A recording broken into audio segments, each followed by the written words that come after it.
Bonjour à tous. Peut-être que vous avez déjà eu l'occasion de faire un crédit, ou peut-être que votre banquier vous a déjà contacté pour qu'il vous fasse un crédit, ou peut-être qu'aujourd'hui vous avez l'opportunité ou l'occasion de faire un crédit, ou peut-être pas.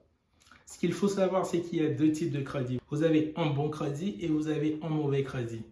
Le mauvais crédit vous permet de vous appauvrir et le bon crédit vous permet de vous enrichir. Il va falloir faire la différence entre ces deux types de crédits. Le système bancaire aujourd'hui ayant facilité l'accès au crédit, plusieurs jeunes font aujourd'hui des crédits pour plusieurs raisons, sachant que les parents nous ont toujours demandé de ne pas faire de crédit. Mais aujourd'hui, quand quelqu'un veut passer son permis, quand quelqu'un veut acheter une voiture, quand un jeune veut financer son projet personnel, quand un jeune veut acheter un iPhone, un portable ou un équipement informatique, quand un jeune veut aller en vacances ou veut faire une fête, ils se tournent tous vers la solution de facilité qui est le crédit. Et je peux vous dire que cette solution n'est pas toujours la meilleure. Dans certains cas, c'est vraiment une très bonne solution, mais dans plusieurs autres cas, c'est vraiment un moyen de s'appauvrir. Dans cette vidéo, je me permets de te partager 5 types de crédits qu'il ne faudra jamais faire si tu souhaites devenir riche ou atteindre la liberté financière. Si tu as déjà fait un de ces crédits que je vais lister dans cette vidéo, ne t'inquiète pas, ce n'est pas forcément de ta faute parce que l'éducation financière, on ne nous l'a pas appris à l'école, on ne nous l'a pas appris dans notre éducation classique, nos parents ne nous l'ont pas transmis. Donc, l'éducation financière, on l'apprend nous-mêmes à travers les vidéos YouTube, à travers des livres qu'on lit. Donc, je te suggère de regarder cette vidéo jusqu'à la fin. Et si tu veux améliorer plus ce sujet, n'hésite pas à acheter des livres tels que Père riche ou tels que L'homme le plus riche de Babylone. Ça te permettra d'avoir une bonne connaissance en éducation financière. Malheureusement, plusieurs personnes n'auront pas la chance de regarder cette vidéo comme toi tu le fais maintenant. N'hésite pas à partager cette vidéo à tes amis, à d'autres personnes qui se tournent aujourd'hui vers des solutions de crédit afin qu'ils regardent ces vidéos jusqu'à la fin et qu'ils apprennent aussi l'information que je souhaite te partager dans cette vidéo ou les types de crédits qu'il ne faudra jamais faire. Ces types de crédits peuvent leur coûter cher ou peuvent leur bloquer aujourd'hui dans leur investissement ou dans certains projets qui sont très importants et qu'ils souhaitent faire aujourd'hui.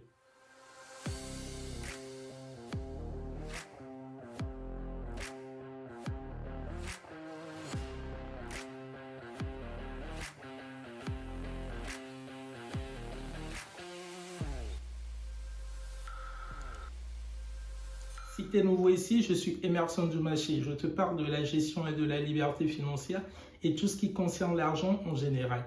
Si ces sujets t'intéressent, je t'invite sans plus tarder à t'abonner à la chaîne et à cliquer sur la cloche notification pour ne pas rater nos prochaines vidéos.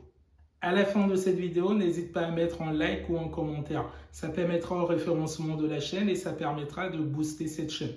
Donc, tu pourras suggérer cette vidéo à d'autres personnes qui sont intéressées par les mêmes sujets. Donc, n'hésite pas à nous aider tout en faisant les 3 choses suivantes. Soit s'abonner à la chaîne, soit cliquer sur la cloche j'aime, ou soit mettre un petit commentaire pour nous encourager ou pour nous féliciter. Maintenant, quels sont les types de crédits à ne pas faire? Le premier type de crédit à ne pas faire, c'est faire un crédit pour le mariage, la dot, une fête d'anniversaire ou une fête classique, par exemple. Plusieurs personnes aujourd'hui souhaitent se marier en étant jeunes. C'est une très bonne chose de se marier quand on est jeune et moi j'encourage plein de jeunes à se marier s'ils ont les moyens de le faire. Je ne dis pas qu'il ne faudrait pas se marier. Ce que je dis, c'est de ne pas faire un crédit pour se marier. Il y a une très grande différence entre les deux.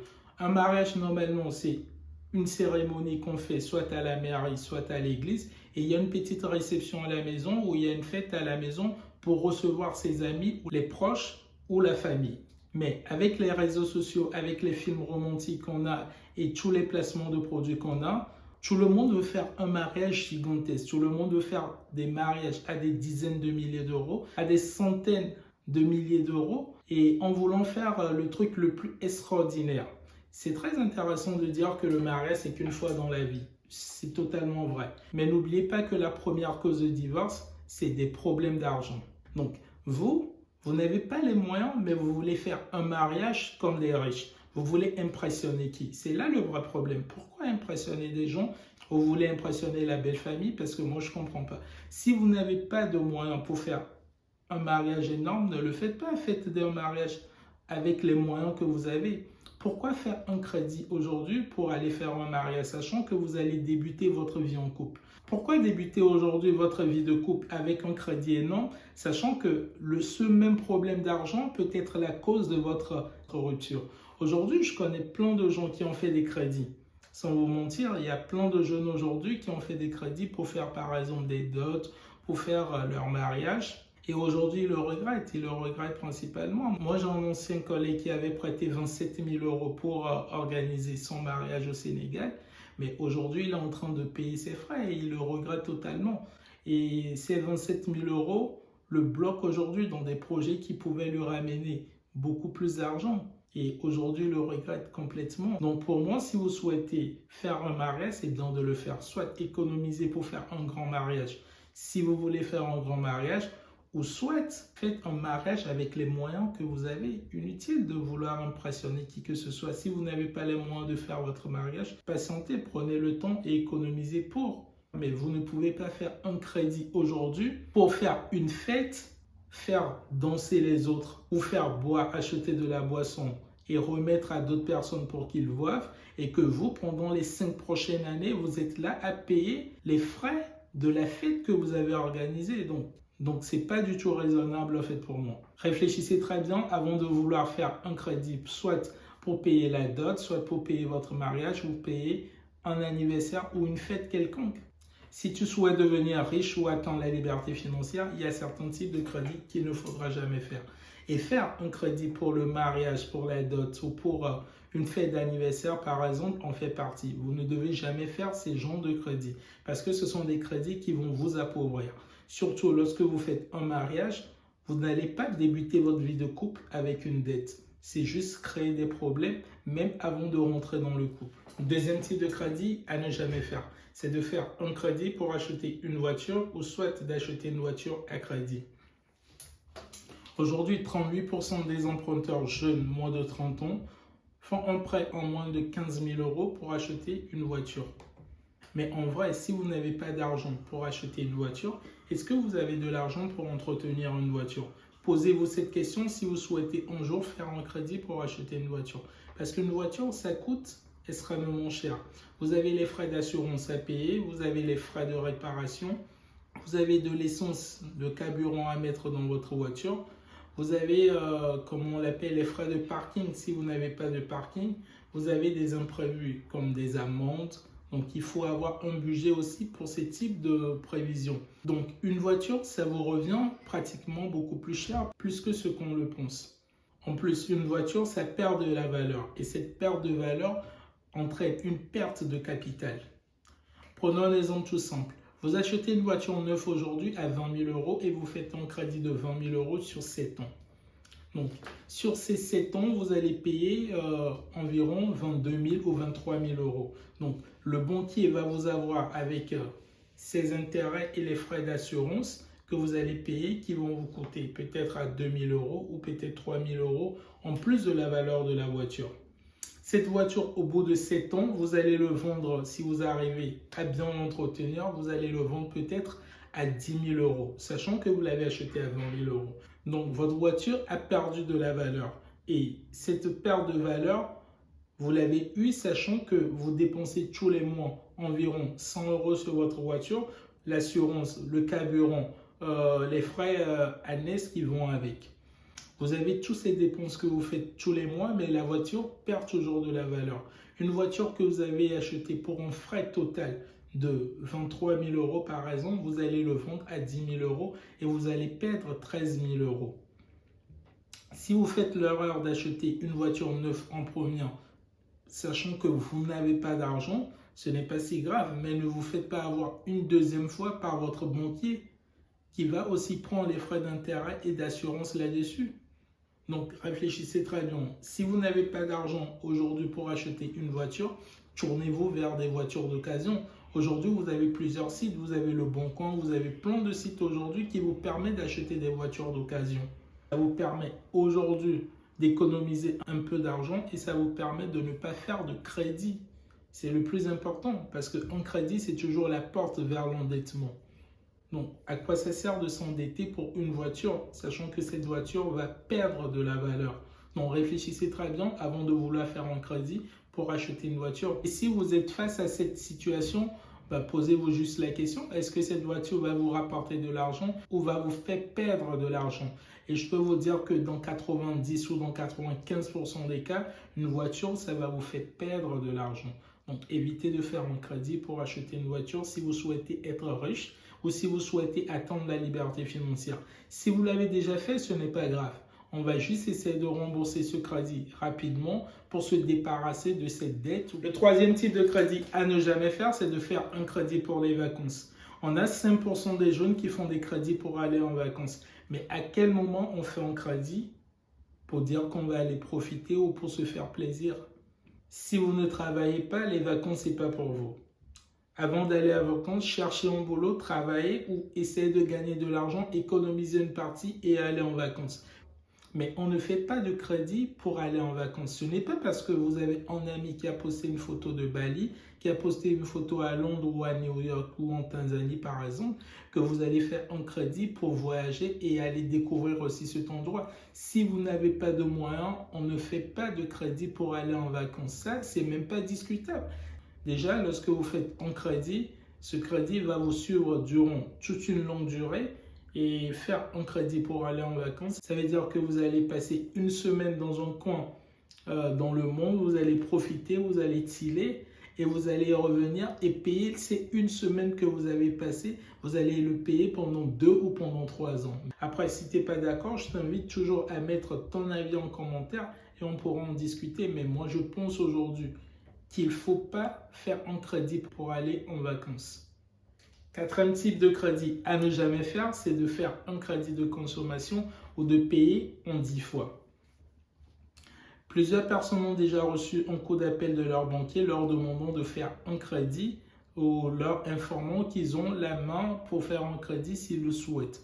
En gros, qu'ils ont vu leur situation, ils peuvent faire un crédit de consommation de 10 000 euros, de 20 000 euros s'ils le veulent. Ce qu'il faut savoir, c'est que votre banquier n'est pas forcément votre ami. Votre banquier, il a été employé par une banque et son objectif, c'est de faire gagner de l'argent à cette banque. C'est vrai que c'est votre conseiller, mais son objectif premier, c'est de faire gagner de l'argent à cette banque et de vous garder aussi chez eux en tant que client. Si votre banquier essaie aujourd'hui de vous vendre un crédit de consommation, c'est tout simple, c'est parce qu'il veut vous vendre une assurance derrière et qu'il veut vous faire payer les intérêts de crédit. Le compte, c'est qu'il y a plein de gens qui n'ont même pas besoin de ce crédit de consommation, mais parce que leurs banquiers les ont appelés, ils disent oui, qu'ils en veulent. Mais si tu n'en as pas besoin, tu prends pas un crédit de consommation parce qu'un crédit de consommation, ça t'endette. Et cet endettement te bloque pour tes projets professionnels ou tes projets, par exemple, d'achat en résidence principale ou en résidence locative si vous le souhaitez. Si vous souhaitez, encore une fois, devenir riche ou atteindre la liberté financière, oubliez ces types de crédits à faire. Et oubliez aussi le fait de payer en 10 fois parce que le paiement en 10 fois, c'est juste un autre moyen de vous faire un autre crédit de consommation. Et ces paiements en 10 fois se voient sur vos relevés bancaires et sont considérés comme un crédit de consommation.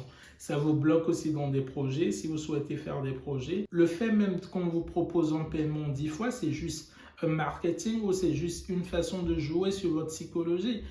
Un produit qui coûte par exemple 1 000 euros, ils vont se dire déjà à 1 000 euros, la personne va dire que c'est cher. Ils vont afficher le prix de 999 et après ils vont vous trouver une autre solution en disant ouais, si vous souhaitez, vous le payez en 10 fois et vous payez que 100 euros tous les mois. Donc dans votre tête, vous allez dire oui, 100 euros, c'est pas si cher, je peux me l'offrir. Mais en vrai, vous allez même payer plus de 100 euros parce que vous allez payer les intérêts de ce crédit, cette assurance et le produit que vous trouvez premièrement, initialement très cher à 1 000 euros, vous allez vous l'offrir, mais vous allez vous l'offrir par exemple à 1 050 euros. Donc vous allez payer même beaucoup plus cher que la valeur de départ, jusqu'ils vous ont permis d'acheter le produit en plusieurs petites parties. Non, c'est juste une façon de vous avoir, donc faites très attention et ne tombez pas dans ces pièges. Parce qu'aujourd'hui, avec les réseaux sociaux, c'est très facile de vendre et on est très exposé à tous les produits. Donc, il y a plein de produits qu'on pourrait acheter même si on ne le trouve pas utile. Donc, faites très attention, surtout avec l'ère des réseaux sociaux et n'achetez pas tout et n'importe quoi et ne faites pas surtout des crédits pour acheter des produits qui ne vous seront pas utiles. Passons maintenant au 5e type de crédit qu'il ne faut pas faire. c'est de faire des crédits pour quelqu'un d'autre. Apprenez à dire non si vous n'avez pas les moyens. Aujourd'hui, si vous n'avez pas les moyens de prêter votre propre argent à un de vos amis, inutile de faire un crédit pour aider cet ami. Je peux comprendre si c'est une question de vie ou de mort. Mais tant que ce n'est pas une question de vie ou de mort, ça sert de prêter l'argent chez la banque et le remettre à votre ami. Si la banque trouve aujourd'hui que la situation de votre ami ne lui permet pas de faire un crédit, pourquoi vous allez vous mettre au milieu de la banque et de votre ami et faire un crédit chez votre banque et le remettre à votre ami? Mais à quoi ça sert? Ça veut dire que vous prenez le risque de rembourser ce crédit si votre ami ne paie pas. Mais si la banque juge aujourd'hui qu'il y a un risque que votre ami ne paie pas, inutile de vous lancer dans ça, inutile de faire ce crédit pour dire que vous allez aider votre ami. Si vous avez les moyens, vous pouvez lui passer l'argent que vous avez. Mais vous ne pouvez pas faire un crédit par exemple de 10 000 euros ou de 100 000 euros pour dire que je fais un crédit pour aider telle personne parce que c'est mon ami ou c'est parce que c'est telle personne de la famille. Si vous avez les moyens, aidez cette personne. Si vous n'avez pas les moyens, tracez votre route. Et c'est très simple en plus, alors qu'il y a aujourd'hui plein de personnes qui font encore des crédits pour aider d'autres personnes ou pour transmettre ce montant à d'autres personnes. À quel moment on aide les gens avec l'argent qui ne vous appartient pas? Il y a un sixième aussi qui me vient en tête en bonus, c'est le fait de faire un crédit pour acheter des cadeaux à des amis. N'oubliez surtout pas que l'argent que vous empruntez, ce n'est pas votre argent. C'est l'argent de la banque que vous utilisez. Donc, même si vous faites un crédit, utilisez-le intelligemment. N'utilisez pas ça comme si c'était votre argent. C'est de l'argent que vous allez rembourser. Et un crédit, ça ouvre la porte vers l'endettement. Aujourd'hui, dès que vous faites un crédit, vous avez un pied vers l'endettement. Même si aujourd'hui vous avez 10 000 euros sur votre compte et que vous avez prêté 2 000 euros, c'est que vous êtes endetté de 2 000 euros. Et si vous souhaitez faire un projet, ils prendront en compte le fait que vous êtes endetté de 2 000 euros. Et juste pour ces 2 000 euros, la banque peut décider de ne pas vous suivre dans son projet. Avez-vous déjà effectué un crédit de consommation ou êtes-vous en train de rembourser un crédit de consommation? Si c'est le cas, ce n'est pas grave. L'objectif, c'est juste de rembourser ce crédit et après de ne plus en faire et de bloquer cette porte qui vous pousse vers l'endettement. À l'avenir, demandez-vous si c'est un bon crédit ou si c'est un mauvais crédit. Si c'est un bon crédit qui va vous rapporter de l'argent, faites-le. Mais si c'est un mauvais crédit qui va vous faire perdre de l'argent, arrêtez de le faire parce que ça ne fera qu'augmenter votre taux d'endettement. Je sais qu'il y a plein de gens qui ne seront pas du tout d'accord avec les exemples que j'ai donnés. Je vous invite à mettre vos avis en commentaire et on pourra en discuter. Le fait de mettre aussi un like sur cette vidéo ou de mettre un commentaire nous permet de booster notre chaîne YouTube. Je vous invite à liker cette vidéo, à mettre un petit commentaire et à vous abonner à la chaîne si vous ne l'avez pas encore fait. Je vous dis à la prochaine pour une nouvelle vidéo. Et si vous avez des questions ou si vous avez d'autres suggestions, d'autres apports par rapport à ce sujet, n'hésitez pas à le mettre en commentaire et on se fera un plaisir de vous répondre.